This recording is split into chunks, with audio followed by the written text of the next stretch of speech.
When you're passionate about something and you put your heart and soul into it, you live it, your cause matters, right? And you put so much energy into your work and changing injustice that you forget all about your own self-care. And then it hits you all at once. But if you're being mindful, you notice some little signs of burnout creeping in. You might feel depleted, you've neglected your health, and your relationships are suffering. You don't think you can continue on with your usual zest and energy or work for much longer. So we're going to be addressing that tonight.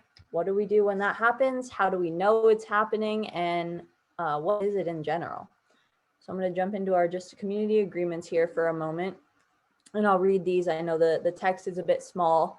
So we all have expertise and strengths and challenges. And please, when you share, if you choose, share your perspective with I statements. And everything here is an invitation. You can accept or decline, share what you choose, and take in what you choose. Every person deserves respect and support. For those of us in positions of privilege, support sometimes means challenge, either externally or internally, and we can handle discomfort appropriately.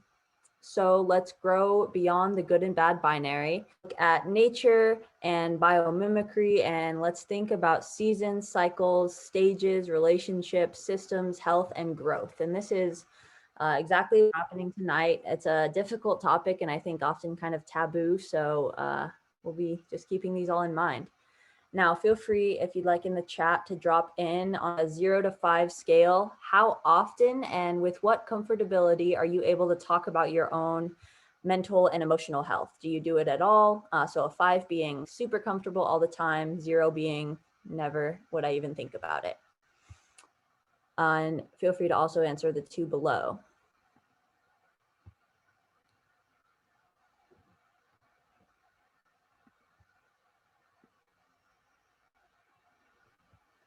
So does that have to go into chat? If you'd like, or you can share it out loud if you're comfortable. Okay, I'll do a 5. A 5, I like it. You're right. You might have to teach us a little bit then, Miss Ann.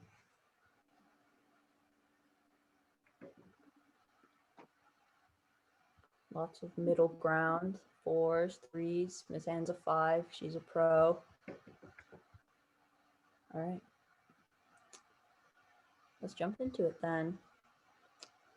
So you can overcome burnout is our goal tonight. You can overcome passion fatigue with smart strategies.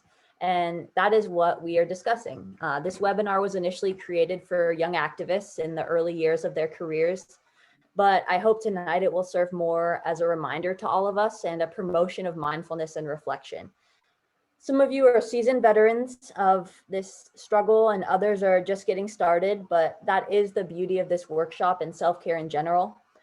Frustrating or destructive as it may be, burnout is sort of that skeleton in the closet of the activist world, I think. And as progressive and dedicated as we may be to doing no harm, we often neglect ourselves. So our intentions for tonight are to discuss this culture of caring for ourselves. And we want to sustain our passion for justice as it moves us as our source of strength. The world we work in, technically, it's tough, right? By design, it's tough by design. And the ability to persevere is an act of resistance against a system set up to make us fail. And I hope to engage in maybe a little bit of conversation about how we can all weave in these strategies for wholeness and wellness into our activist cultures and lives, as well as individually as a self-care tool. And I really encourage you to jump in at any time if you have used any of these tools in the past or plan to in the future, and or if you have any strategies that we don't get the chance to mention. And so I'd like to take just 2 minutes very briefly for some reflection on self-care and what you've been doing for yourself, as well as just where your life's been at recently. Have you been working a lot, super busy? Have you been doing a great job of being in tune with your body? So just take about 2 minutes. We'll join back together at 7:12. I'm going to mute here and we'll be back.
All right, welcome back, everyone. For me, I was thinking, man, it is so hot in my room, so I might go take a swim after this in the river. But we're gonna jump to our next slide. We're gonna do this as a whole group just because there are fewer of us tonight. And I'll drop the questions in the chat as well, just a little discussion to ground us some more in that intention and develop some more community understanding about what we're going to tackle. So 4 questions here. The first being, what are you seeing or experiencing that moved you to come to this workshop? And what is the impact on you and or your loved ones? Oh, it looks like they all dropped in at the same time. So feel free to think on that. If you'd just like to reflect silently, maybe tip to yourself, that's okay. Or unmute and chat. We can talk about it, whatever you're comfortable with.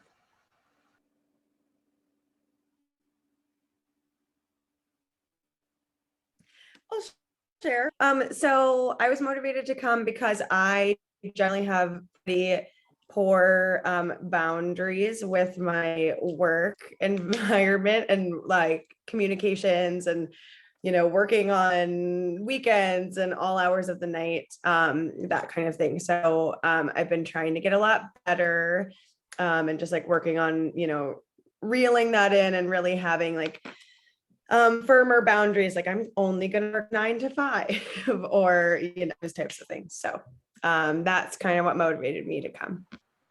Awesome. That's super hard, and we will absolutely talk about boundaries a little bit tonight. So thank you for sharing.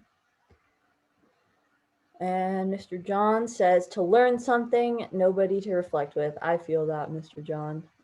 I sit here often and do this work on our computers, especially during the pandemic. I think we've all been a little bit isolated, and we will talk about isolation and how that kind of contributes to burnout as well. So thank you for sharing. The second question, what creates, supports, nurtures health, energy, wholeness, and well-being in your life? Is there anything that brings you those feelings? It's in the chat.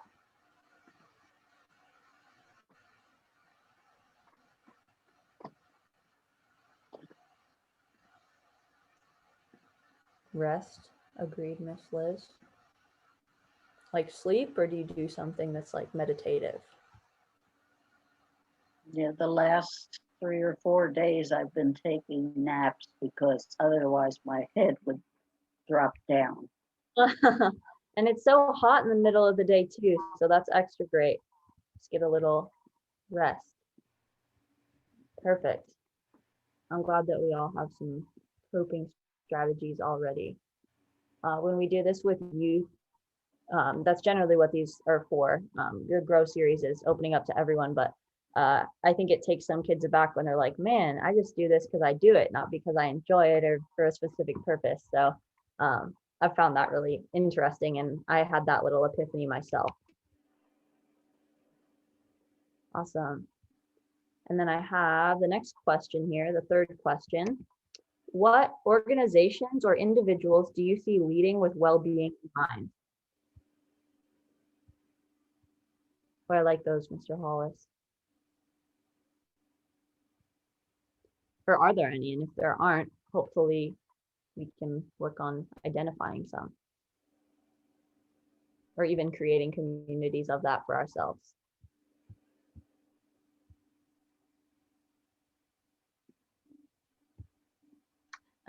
I think the new Unitarian Universalist Church has organized itself with that in mind, to take care of everybody and yourself. That's great. Thank you for sharing that. And it's okay if you don't have answers right now. We'll have another opportunity to think on it. Mm-hmm. For that last question, this is kind of a big one. What practices do you see or imagine that we could saturate our activist lives with to promote these feelings of balance and wholeness? So do you have any strategies that you would love to implement into your life, or potentially you're just thinking of what you want to feel like? So any ideas on how you might get there? Miss Liz and I just had a long conversation about play, stepping back from the work. Mm.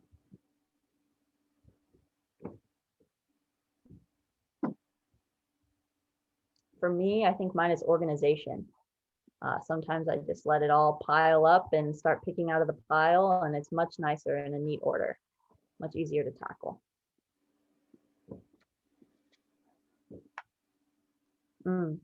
Checking in. Screaming and yelling. I just have to keep remembering that it's okay to say no. Mm.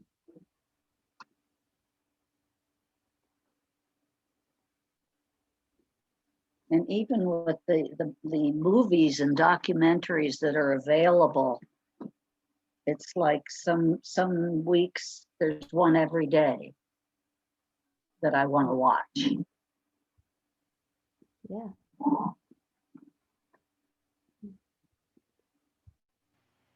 Can I share? Oh yeah, go ahead. I was just thinking that I was talking with another organizer here in Spokane about how during the last 4 years we have done rapid response so much to because we felt that we needed to. We felt called to respond. And so, you know, one side of that is that we've honed our skills at rapid response.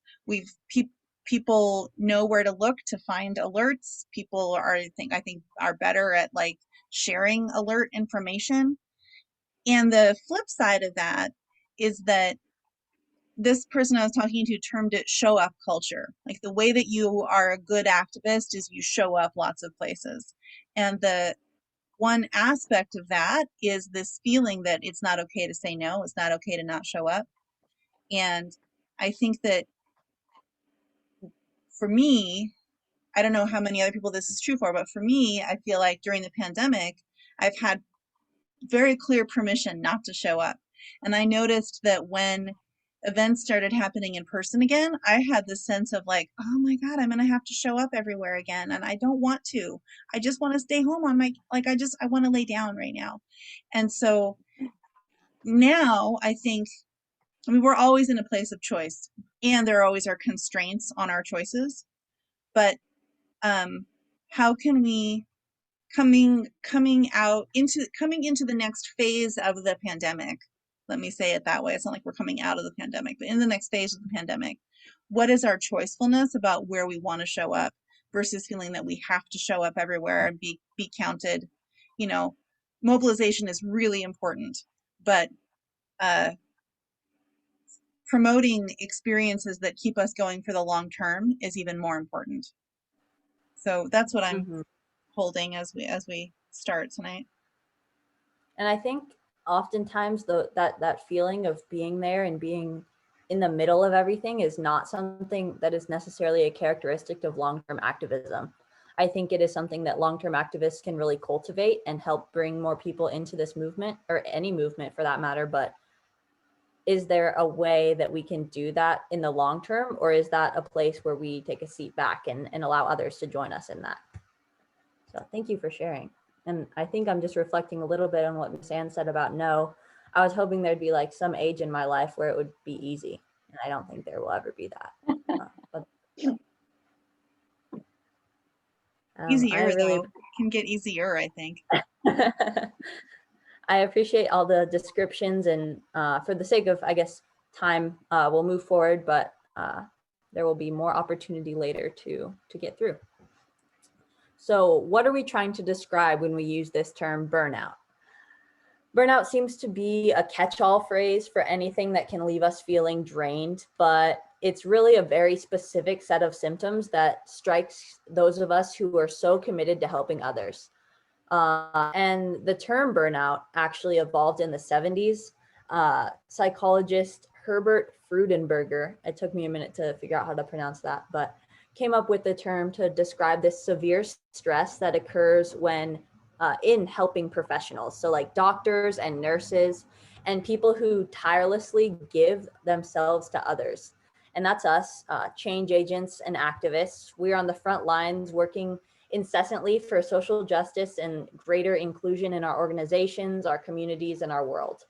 And although people involved in every, people involved in every kind of professional or volunteer work can be susceptible to vocational burnout, social justice activists whose activist work is fraught with unique challenges are especially susceptible. And we can't and won't sit back, right? We insist on taking a stand when people we cherish are excluded or harmed. But to keep going, we can't neglect ourselves. We can't neglect ourselves. You cannot ever neglect self-care, although many of us do.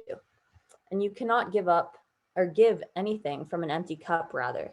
You're not able to help anyone if you can't help yourself first. So burnout is a serious issue that deserves larger attention from all progressive social movements and organizations.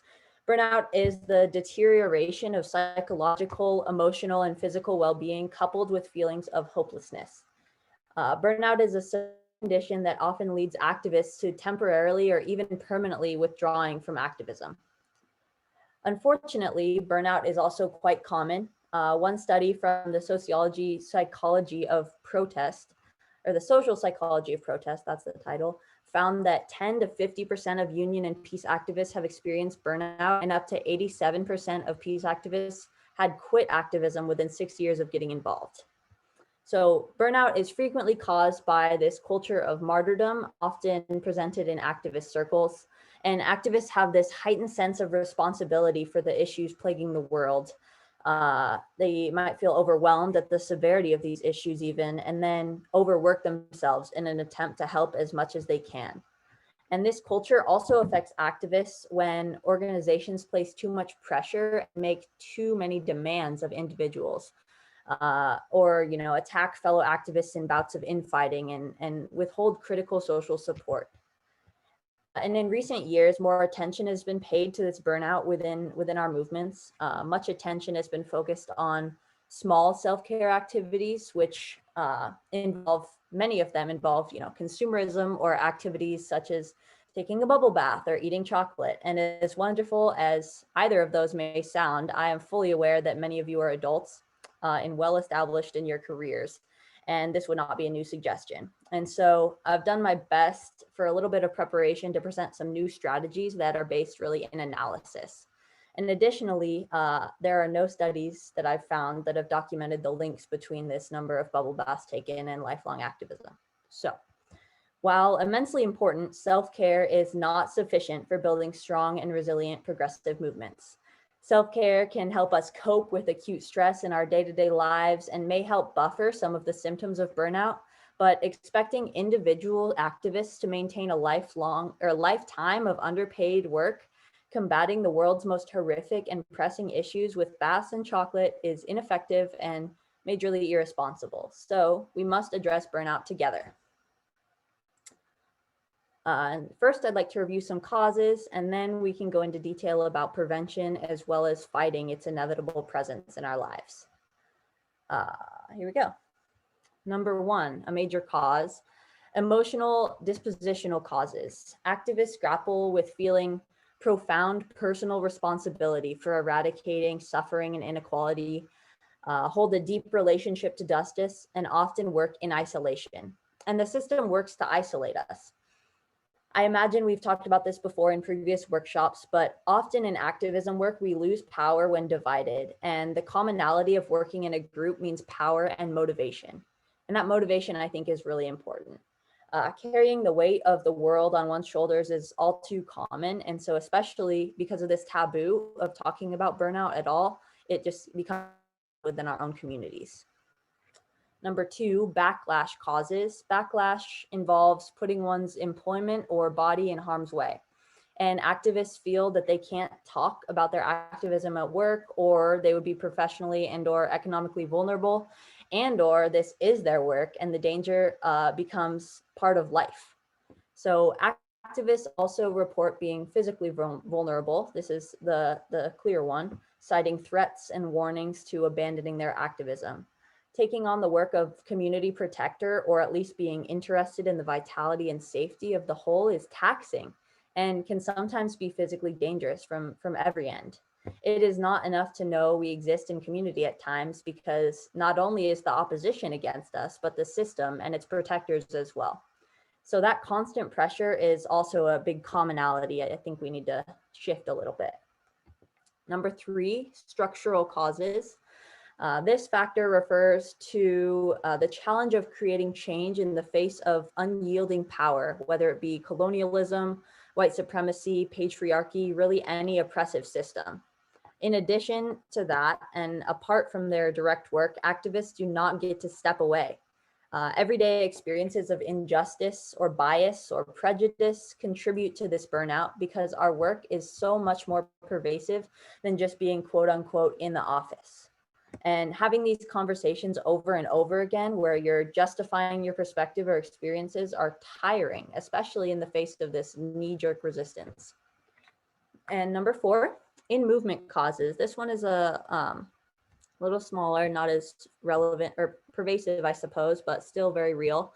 So it is the sad truth that burnout also has to do with how activists treat each other. Infighting and ego clashes within activist communities occur all too often and are really exhausting. The expectation to find like-minded people and come up with competition often override cooperation. And even those with the best intentions cannot expect perfection when working towards a cause. The ability to step back and continue that self-work is just as important as the paradigm shift in community or otherwise. So these are the greatest generalizations I could provide. You have more causes that come to mind, feel free to jump in. I'm going to check the chat super quickly. And if not, we'll jump to the next. Liz, thoughts?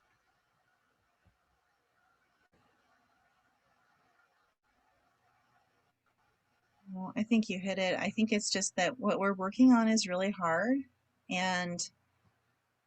or we would have won a long time ago, we would have been over in 1922 if it was easy, and so the structural causes, I think, are the thing I go to as sort of the roots of which the rest of these may be fruit, and then the way that we within our movement, recreate some of the real unhealthy expectations or dynamics about, leader as martyr, or if you're really committed, you wouldn't take a vacation. Not that people necessarily say that out loud, but that's the dynamic, the cultural dynamic that just replicates this sort of, people term it sort of Christian hegemony. It's sort of like this martyr leadership model, and exploitative, extractive models that we are conditioned to see as right and normal, and of course we reproduce that. Mm-hmm. And I think if you don't learn anything new from tonight strategy-wise, you might be reminded that there are many successful people who do take breaks and self-care, or maybe self-pampering is a better word. I like that. Self-care sounds like a little ambiguous, but effective strategies for preventing the burnout. So activist burnout can really dampen and even extinguish movements, but it has less of an opportunity to do so when we know what the risk factors are. And while self-care is a helpful antidote to burnout, we must shift from this self-care to community care. And that is, instead of individuals attending to their own needs outside of their activism, a collective approach would respond to the activist communities at large. Thus, burnout wouldn't be an individual plight, but an issue dealt with collectively.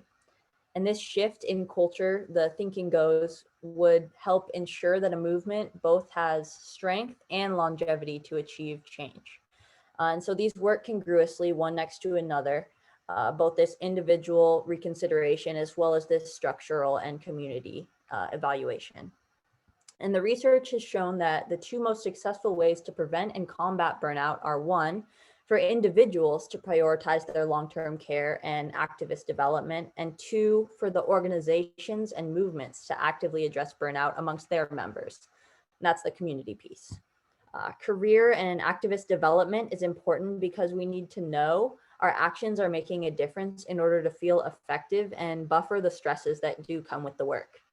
Organizationally, attention to burnout is really important because many causes and remedies of burnout exist at that organizational level.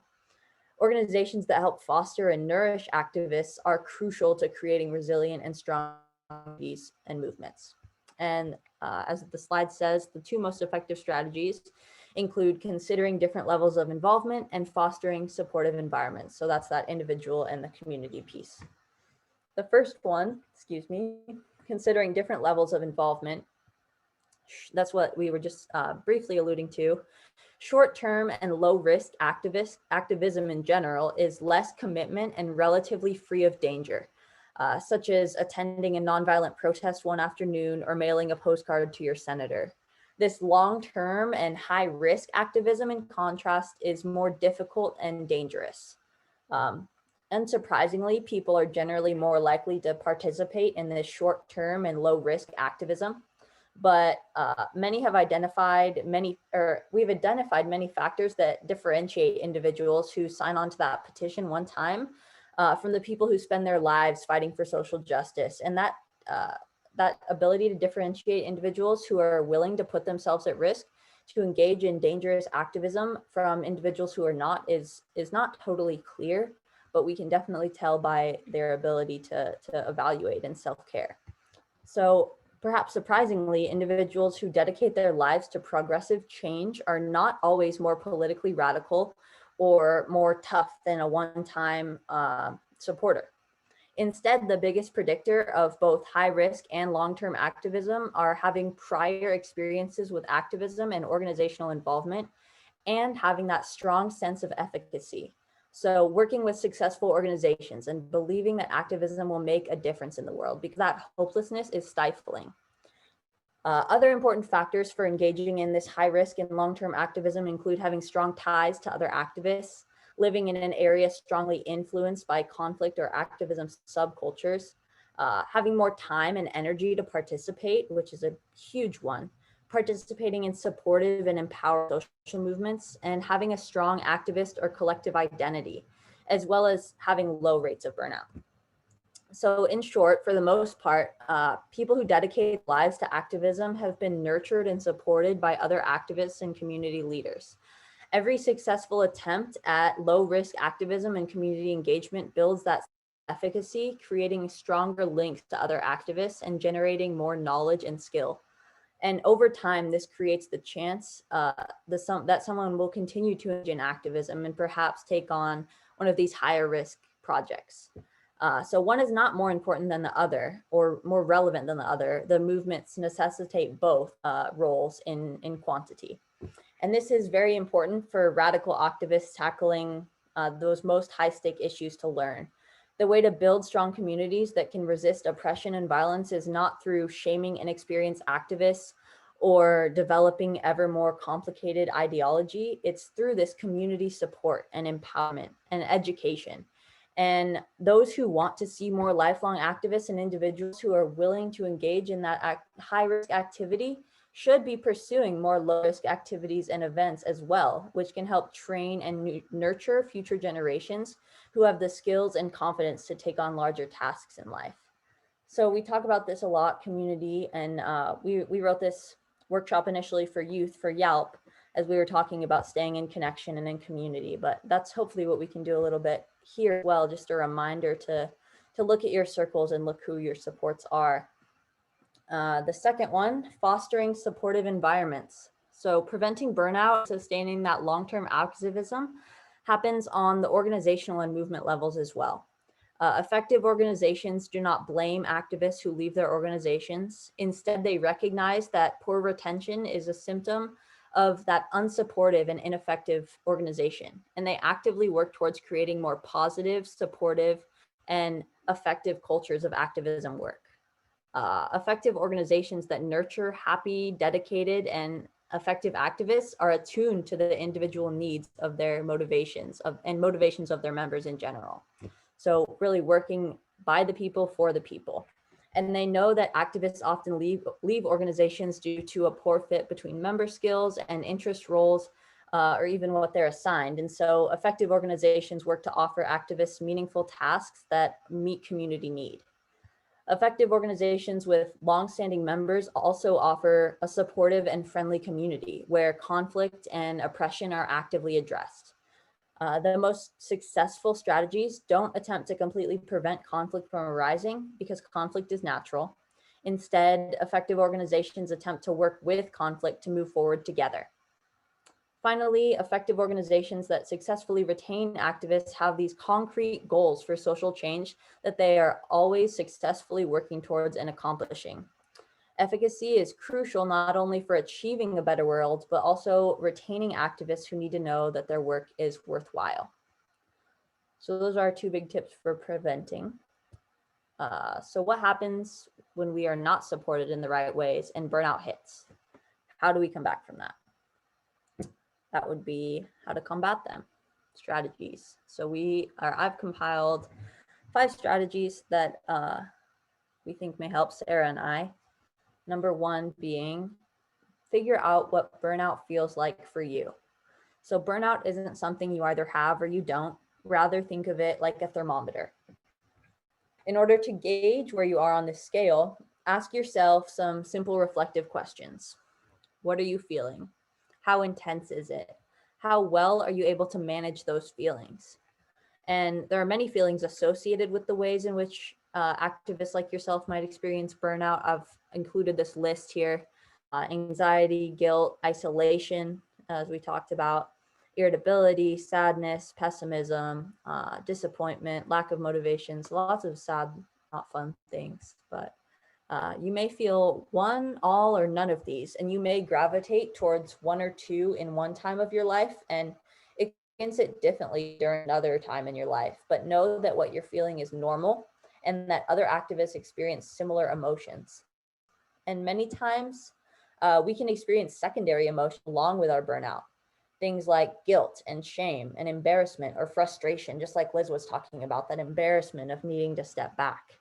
And this can come from our own judgments about our feelings and unrealistic expectations from those who are in our movements, community members as well.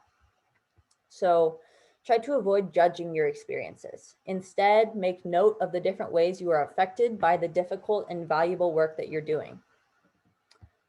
We have limited time, energy, and resources as activists. Do what you can with what you have, maintaining the social support, hobbies, and self-care that replenish you and move forward. And we'll talk a little bit later about time management as well, just a little strategy. Number 2, start building up your coping bank. After you identify how you are experiencing the burnout, the next step is to identify how you're currently managing those feelings. Ask yourself, are you able to identify behaviors, activities, and ways of coping? And are they still working for you? That's the most important one. It's never too early or too late to be adding these ideas to your coping bank list. So feel free to start now. Coping bank is your go-to list of activities and behaviors that give you that sense of fulfillment, relief, and replenishment when you're feeling burned out. So that was that question before. What do you do when you need some rest? Number 3, find a community, no matter how small, that you can confide in. Just like we talked about, having a strong community is everything. Isolation is the killer. And so share experiences demystifies burnout and can provide vital support while you're moving through it. When we are given spaces to share our experiences, we can shed light on the ways in which our individual experiences align with others. It's through these connections that we can better understand these shared experiences, what they mean to us, and where we have power and agency. Communities, then, can give us a collective voice when our own, they can be the extra boost we need to push through, or the sensible reminder for self-care and redirection. And these communities don't need to be large, and it can be one person that you rely on and are on the same page with. So just keep that in mind. Maybe you have someone in mind already, and if not, it doesn't need to be someone rather close. It can be anyone you believe will care for this work just as you do. Number 4, sometimes we may just need a break from what we're doing. And we don't believe that taking breaks needs to be your first line of action, but there are definitely times when we know that this just isn't working for us right now, and we need to step back, and that's totally okay and normal. It can be difficult for activists to admit to themselves and to those around them that they might need a break. And there are stigmas both within and outside activist communities that contribute to the shame and guilt many feel when prioritizing their own mental and physical well-being.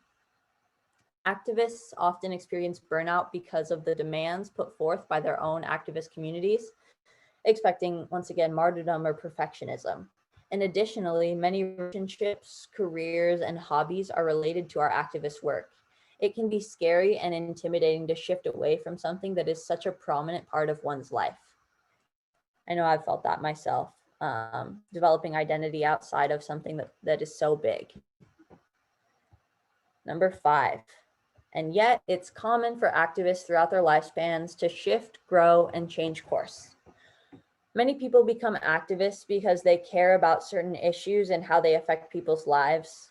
By the time we reach the point of needing a break rather, that's funny, we may be suffering from compassion fatigue, a temporary decreased capacity for compassion. And this can be confusing, a jarring experience for individuals who've entered community because of their caring and concerned nature.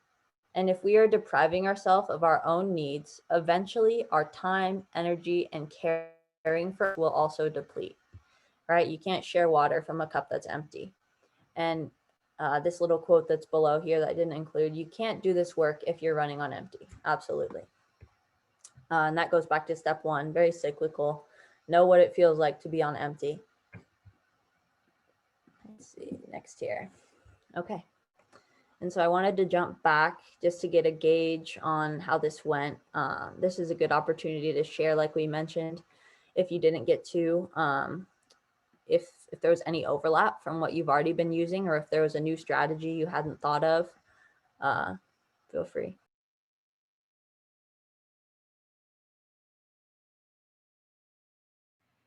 Can I share a quote that I just learned that kind of shifted my perspective? There's a particular person, and I can't think of her name, but this isn't just a saying. This is a quote of a particular person who says, "Actually, don't give. You can't give. You can't pour from an empty cup," is kind of the common saying, right? But she says, actually, you should give from your saucer. Give from the overflow. Don't even pour from the cup at all. Actually live in, take care of ourselves in a way that actually fills our cups, and give from the saucer instead. And I just think that that is really different than like pour it all out and then figure out how to refill. Instead, actually, let's be taking care of ourselves so much that we can give from the saucer. I like that. Hollis, do you want to elaborate a little bit about this instant mental vacation? I like that. It sounds intriguing. I would love to be on vacation. Yeah, when I was working with the Sufis, they had this one geometrically designed cove, and it had cliffs on both sides. It was totally protected by a reef. There was palm trees there. In this mental image, they actually sent us out a graphic where you could do your own someplace to go, and you can just go there in an instant, and you can leave when you need to, but it's always there. And sometimes reflect on that. That's great. Thank you for sharing. So with that, how about we take like 3 minutes just as a little reflection here, and a step back, a reminder to ourselves about this self-care and time, and then we'll transition into an activity, which I find incredibly useful for time management, as we talk about boundaries and saying no and things of that. So come back at 7:50. Is that all right with everyone? We're taking it lax tonight because this is the topic of the evening. Okay.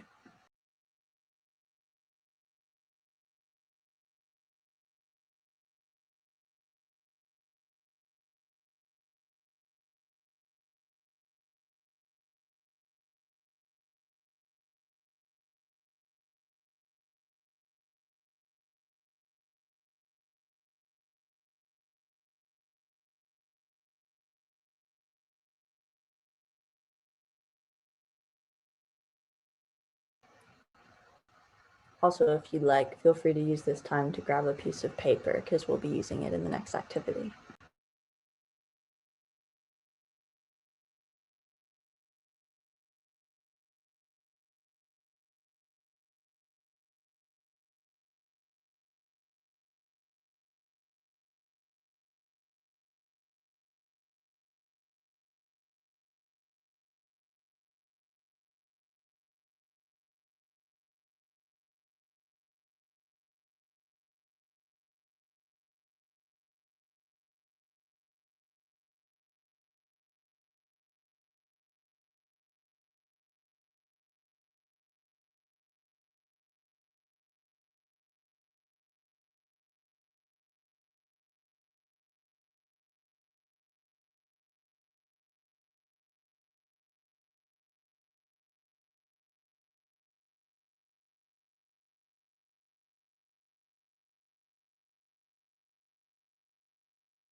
Okay, coming back in. Time management. Thank you for sharing, Hollis. I really enjoyed those chats, and I think we will move to include some more of that in our meetings in the future. So this strategy that we're about to show is highly encouraged from our YALP team, especially as we get into the year balancing school and work and activism and passion projects and all other obligations. So I find it incredibly useful for how simple it is, and I hope you will find a way to implement it in your own regime if you also find it effective. Time management is an important aspect of preventing burnout. It helps you get done what you need to while also being conscious of how much time you are taking and staying healthy for yourself. So I'm first going to give you some tips for specific tasks you might find yourself doing. And like I mentioned, these were initially geared toward young people, but I wholeheartedly believe they need to be repeated all the time. When making phone calls, when you call, if the person is not in, set a specific time for a call back. And this puts off last minute and cramming phone calls. Itemizing the specific points you need to cover will also really help you be effective. When someone is calling you, it is very helpful to present your time deadline early in the conversation. If you only have 30 minutes, you have to make sure to state that clearly. And if the person you're on the phone with doesn't respect that, politely see yourself out. Stick to your agenda or your bulleted list or whatever you need to get done, and end the conversation within the time that you frame for yourself. When returning calls, always work off of that same agenda, even if it's only in your head. And this ensures that you aren't repeating unnecessary or unneeded information, wasting time.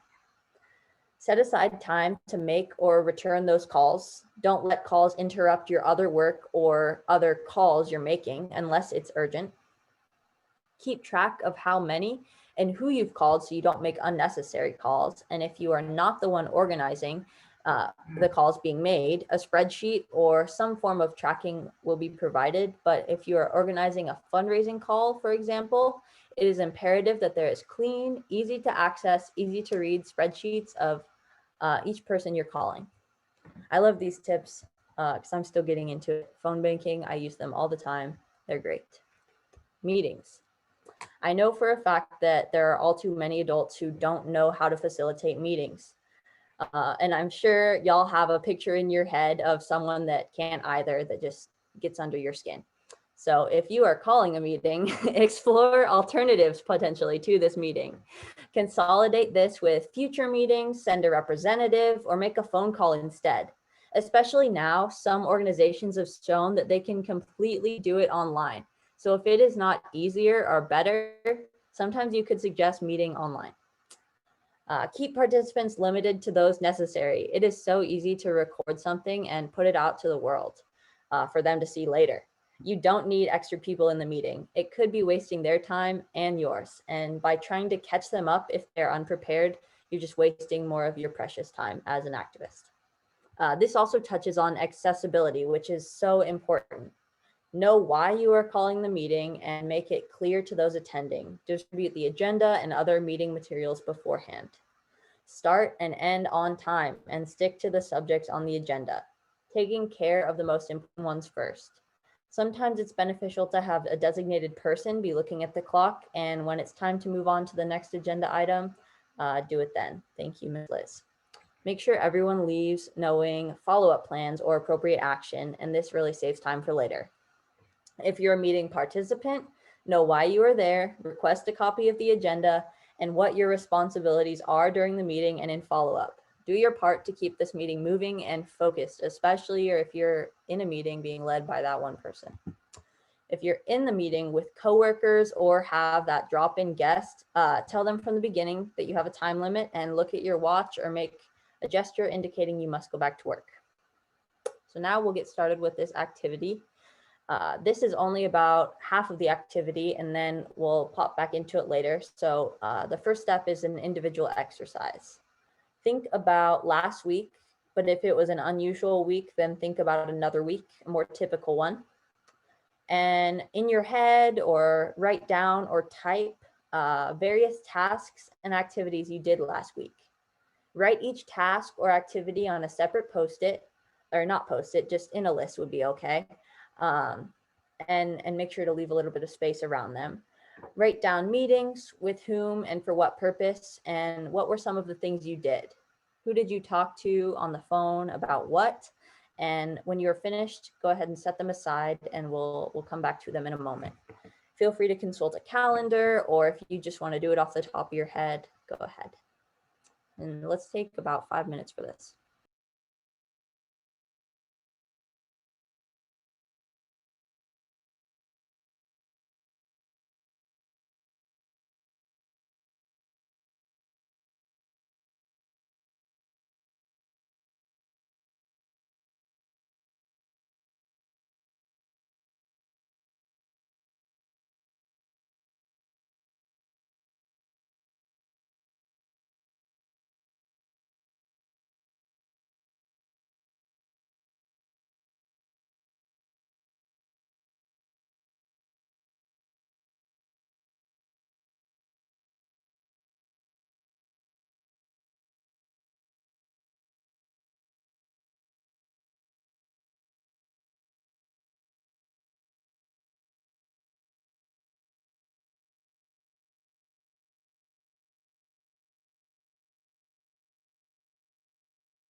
Okay, let's take about 30 more seconds to wrap up our lists.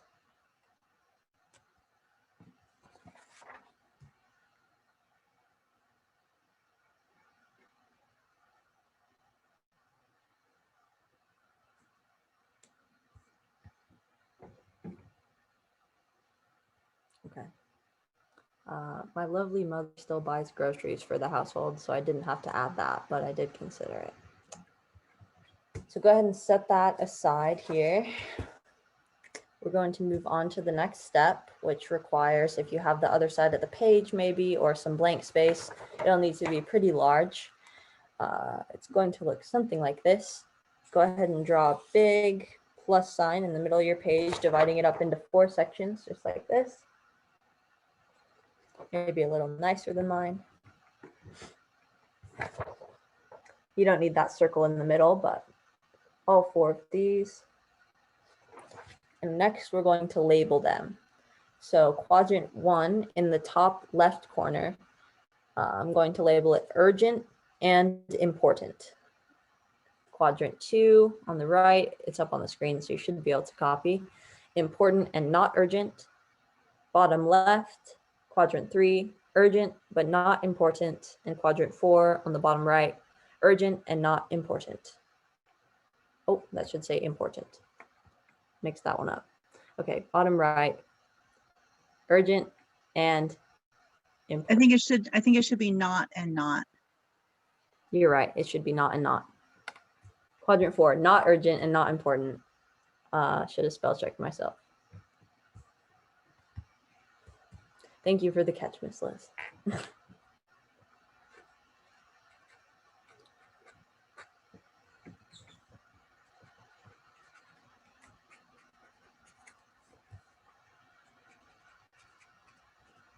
Yeah, so just to clarify, quadrant 4, not urgent and not important.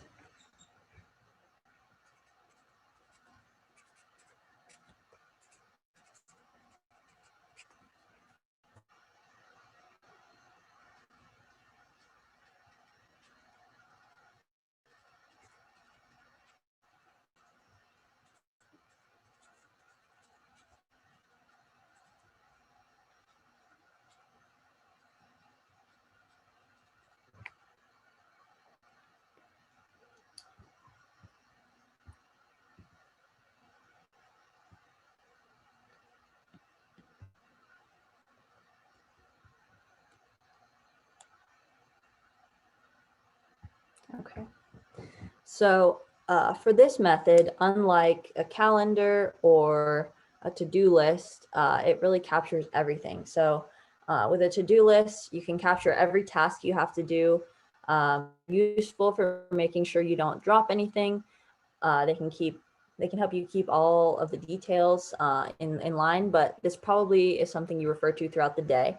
And with a calendar, it's useful for planning, thinking ahead, of course. You can keep track of your upcoming meetings, but these types of tools help you track responsibilities without helping you prioritize them. And none of them, or neither of them rather, help you to make choices between all of the tasks, activities, phone calls, meetings that can actually compete for your time. And so the tool we're going to use is really an ability to evaluate what is important, most important to you. So without a way to prioritize, we usually end up doing that which demands our attention the most, but those things may not always be the most important. And so we're going to practice using the tool that can help prioritize and figuring out what's most important and how to spend as much of your time possible doing the things like that. So we're talking about the theory and tool that was developed by Stephen Covey, the author of The 7 Habits of Highly Effective People. His theory is that time management,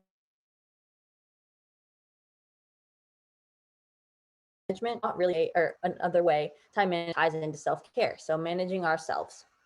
One of its basic premises is to organize and execute around priorities. In other words, putting first things first, prioritizing. So we're looking at these 3 habits of time management. Habit 1, be proactive. We have the initiative and responsibility to make things happen. Habit 1 is about recognizing our responsibility to make things happen, and it's the opposite of being reactive, like Liz was saying, always in that short term, pushing things out when they need to be in reactionary mode. And this habit sets the foundation for our organizing work. Habit 2, begin with the end in mind. This habit relates to being clear on personal or organizational missions, vision, and principles, where we are trying to go. So begin with the end in mind. This habit guides how we set our priorities. We won't be as effective in our work lives if we aren't clear on the vision we want to achieve. And a good example of this is that it's important to begin with the end in mind each time you do your work plan for the week. Habit number 3, put first things first. And this is the day in and day out approach to being proactive and getting things done with the end in mind. How to make the vision a reality is the focus of this habit, and it revolves around the concept of priorities, putting first things first, so prioritizing. And Covey's theory is that the activities we regularly do fall into one of the 4 categories, either urgent and important, not urgent and important, urgent and not important, and not urgent and not important, which it doesn't say that on the screen, but it should. In determining where a particular task will fall, the question is it urgent and or important for you in your role? The task itself may be urgent and important, but not for you in your role or your work. And these differentiations are called quadrants. So we're going to look at our pages once again. And now that we have an understanding of these quadrants, does everyone understand the 4? Yes. Now that we understand what the quadrants are, in which quadrant has your work been focused, if you can identify that?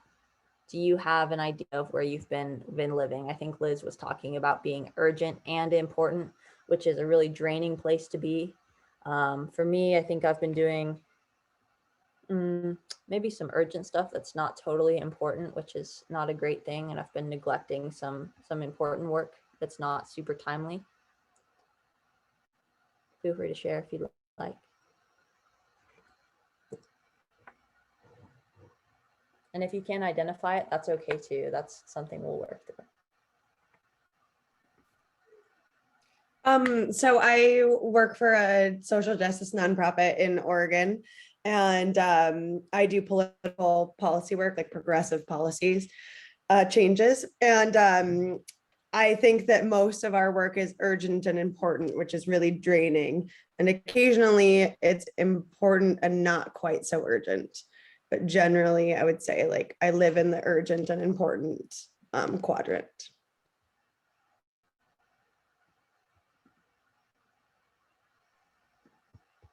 Can I speak to that a little bit?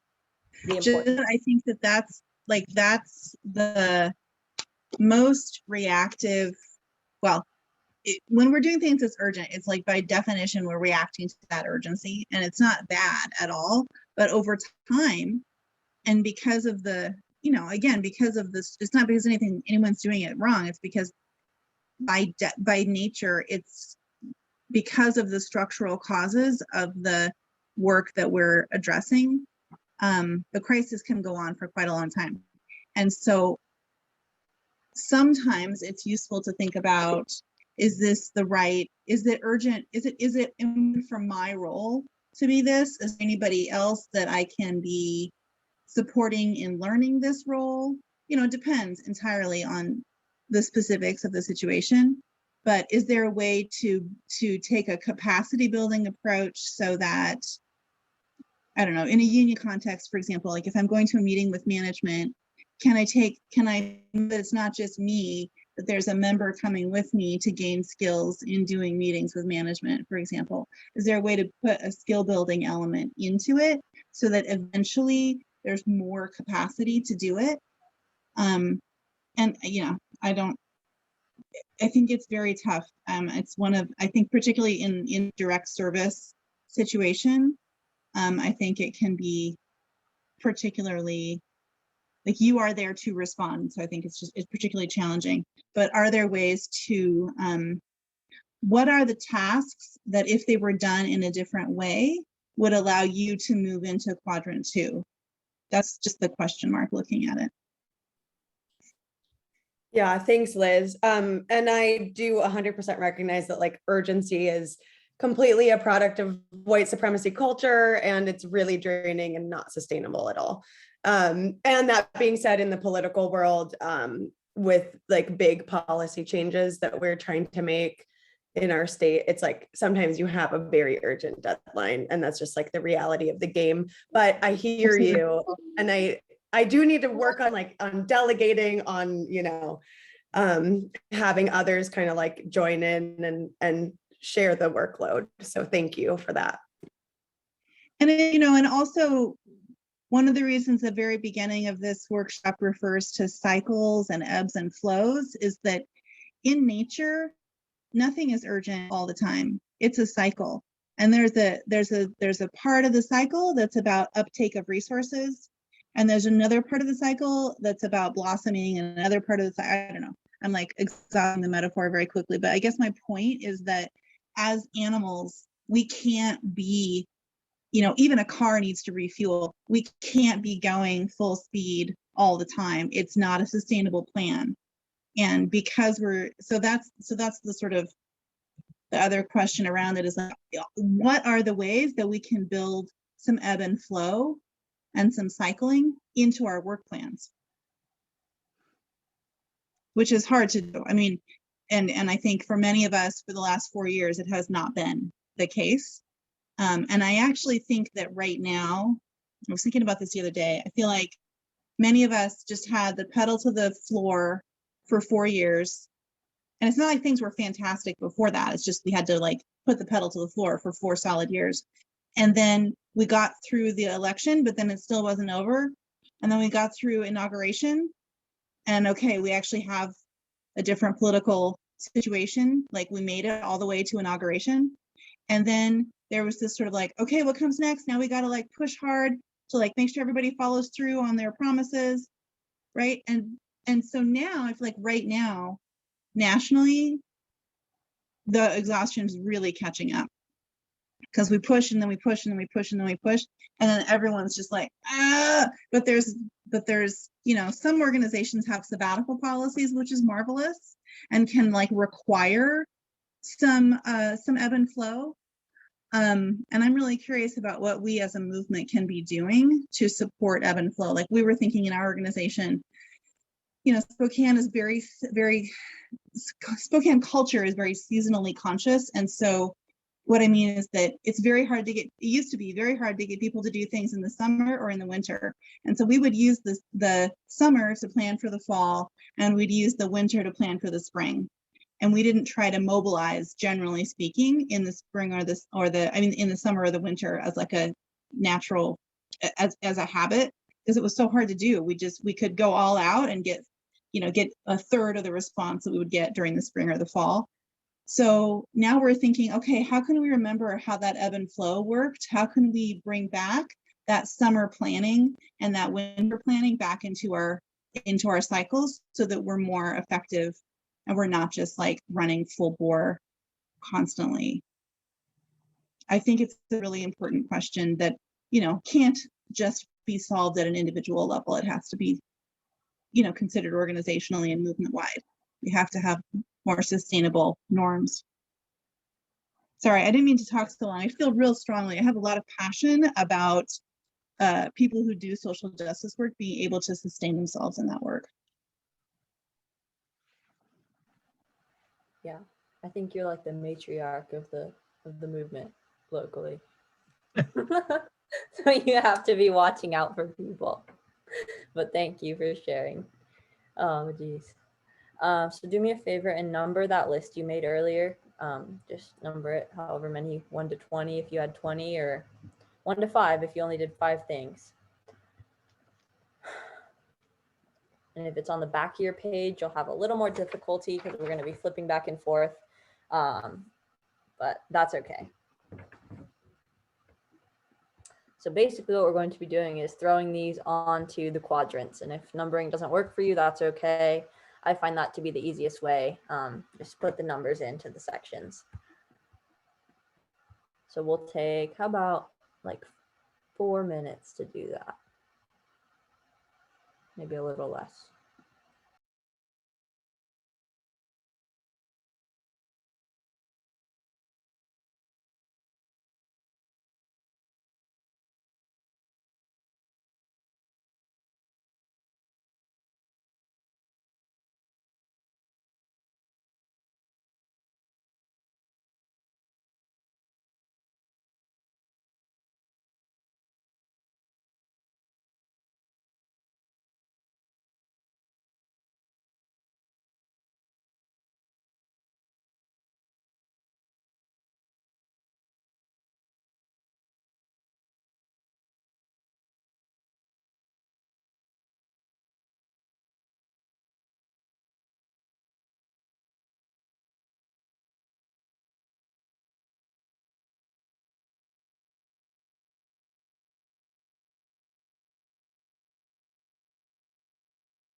Awesome.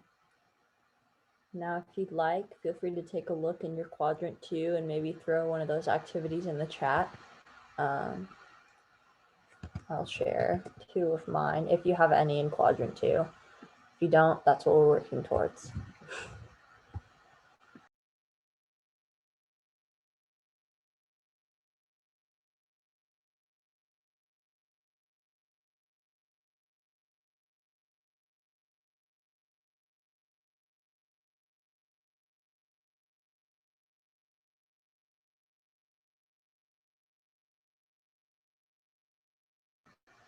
So these are the things that are important, but not necessarily urgent.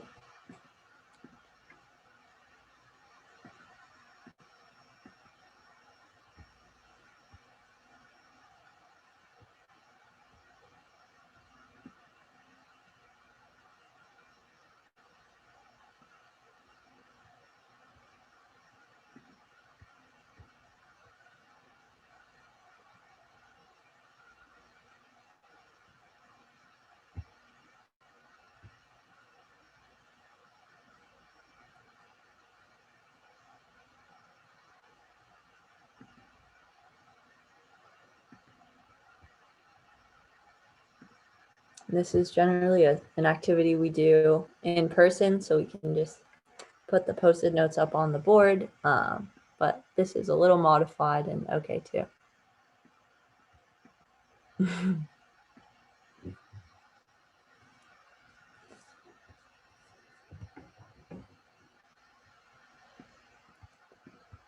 And so the focus of this activity, or the purpose rather, is to now do some reflection and take a look at the patterns you see on your page. Is there anything where the bulk of your time is being spent, or rather, I'm sure there's a chunk where the bulk of our collective time is being spent as well as activists. And so feel free to share if you'd like, but if not, just do some thinking for sure on where you're at. And maybe are some barriers to getting all that work, or at least more of it, into this quadrant 2, like Liz was saying, this important but not necessarily urgent fast response? And maybe Liz, if you have any thoughts on strategies for that.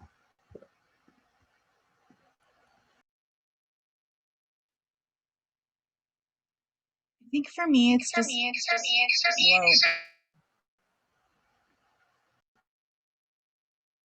Sorry, I forgot my own system here. Sorry about that.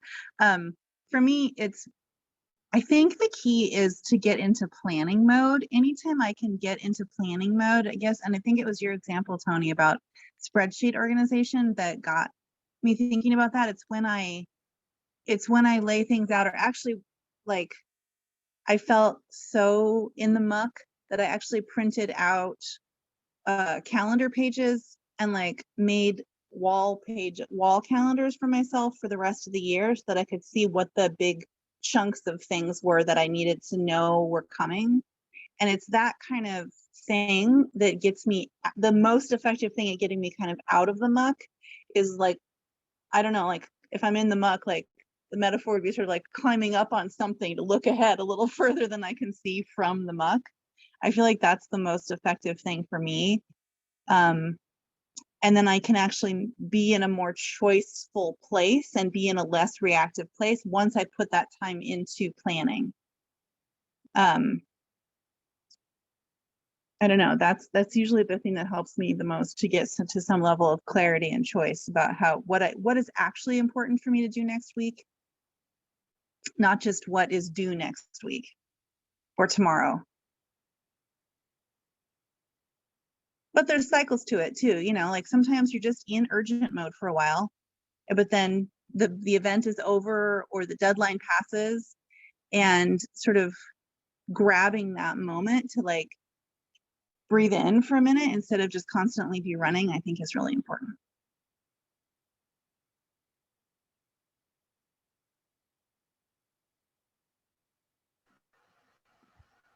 Yeah. So some strategies for spending more time doing quadrant 2 work. Of course, we're going to get more hours in the day, and there will always be, like Liz said, lots of work and more to do, especially in that urgent sector.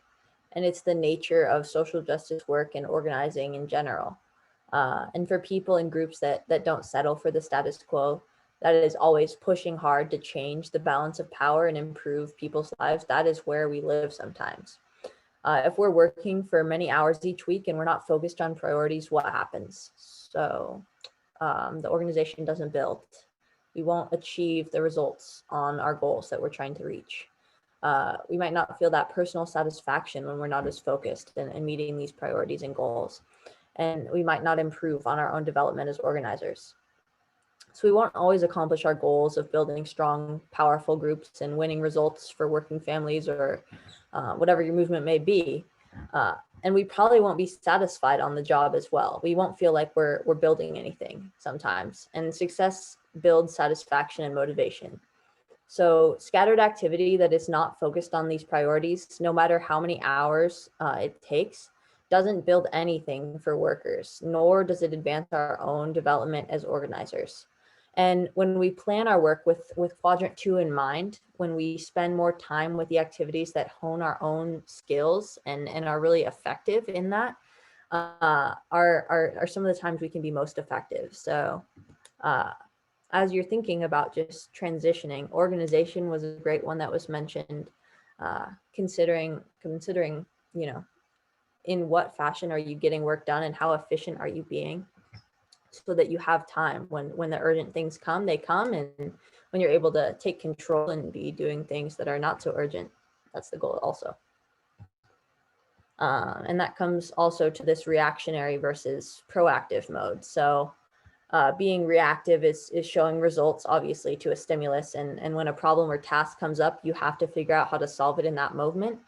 Versus, of course, proactive being the opposite. And this means you're doing the work to prepare for something you know is going to have to happen. And often that means you save time. And so these can feel, I think, daunting sometimes for organizers to be believing that we can exist in this proactive mode, especially with the existence of so many pressing issues. But as Liz was saying, what is your role? There was always going to be something urgent, but how can you focus on the things in your life? And that would be our main suggestion. And lastly, to be building into that framework, setting boundaries. One last thing that before we wrap up, I think needs to be said, especially for under this topic, is setting boundaries. Contracting is the basic agreement about the work we are doing together and what is expected from each of us. And it is about tasks and relationships, I suppose, not just the tasks themselves. It clarifies what work we want to do together and how we want to work together to accomplish it. And we have to be clear about the goal, the roles we are each playing, and the strategies by which we will use to work collaboratively. So recontracting is coming back to the group in a timely manner and discussing what would work better and shifting the previous contract in order to improve the process or results. So really making sure you're being active and strategic about your time, because it is so important, especially in these movements. To make effective contracts, we often ask a lot of questions at the beginning of planning a project, and sometimes this can be taken as being assertive. So what holds us back from setting boundaries or asking lots of questions, and what are the belief systems that hold us back? Well, that's exactly what we've been talking about. The system itself pushing us to be fast and quick and moving in a way where we're just barely holding on and catching things. So that's always the question, and what we're working towards is moving towards quadrant 2 and really believing in our work that is vested in community as well as in the care of ourselves.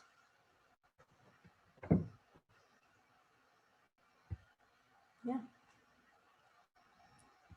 And that is all the content I had for tonight. I have a little reflection here at the end, but if you have any thoughts, feel free to jump in. And if not, we'll move towards our closing and conclusion activity.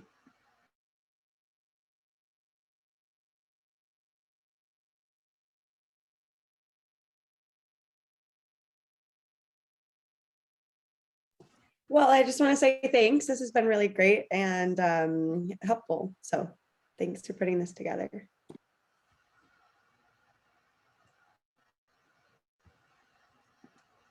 All right, we'll move to it now. So if you have any space on your paper, I love to do this with a drawing. You can also just do it in your head. So I'm going to draw a picture of a person because this is the best way to do it. Be sure to exaggerate the head, the chest, and the feet. So if you want to draw a stick figure, that's okay. I'll draw one here. Just some arms and a chest and some feet. And a head, of course. And also make sure to draw a heart on the chest. So mine looks like this. A little back. So to close the meeting, we're going to reflect on what we learned, what we felt, and what we will do when we leave this meeting. And that's the head, the heart, and the feet you see on this drawing. And this is a really literal way to kind of wrap up some thoughts and make sure you're taking away what you want to be taking away. Also great to look back on. So as an example, we'll just take it one at a time. So the head, I learned about the ability to revive in community and to live in community. Can't draw pictures. Yeah, that's okay, Mr. John. I'm really not a great drawer either, but yeah, so just think about how's your head feeling? What have you learned? Is there anything that you've remembered or reminded yourself of, and maybe write a little note next to your picture, or if you want to, keep it in your head, that's okay too.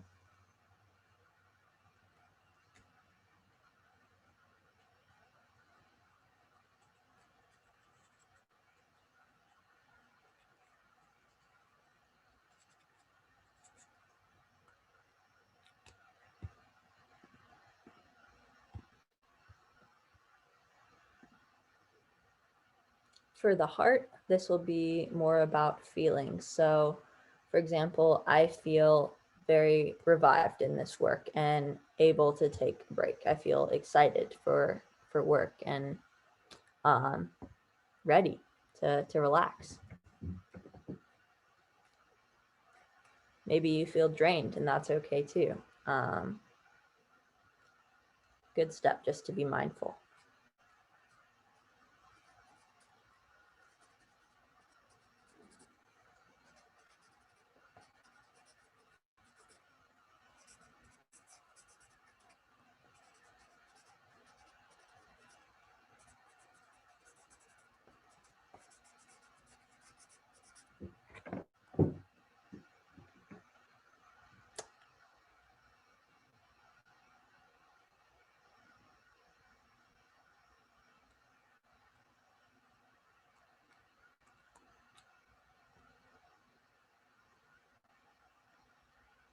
And that last step is the feet. So of course the action. What would you like to take away physically from this space, or what will you be doing, acting on from what you've learned? For me, I'm going to remember to remind my community and my friends about taking time to rest and take care of themselves, and be really mindful of that stigma in our community and work against it.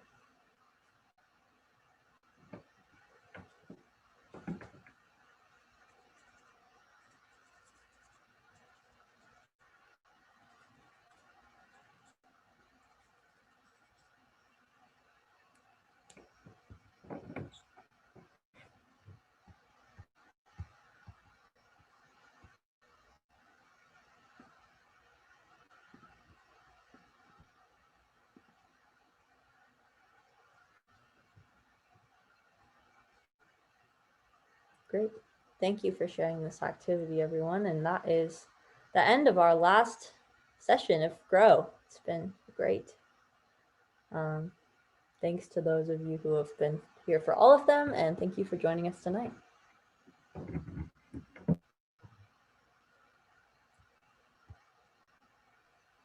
I have a song I could share if you want to hear a closing song. Speaking of Hollis's note about music. Is that cool? Yeah. All right, let me see if I can share on my phone successfully.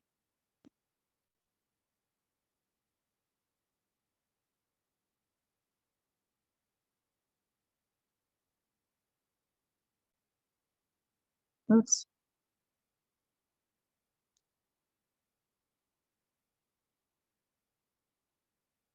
Okay.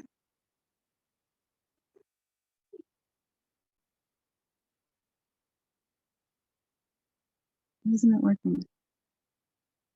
Let me try it on here instead. I'll stop the recording because if this song is already recorded, we don't need to.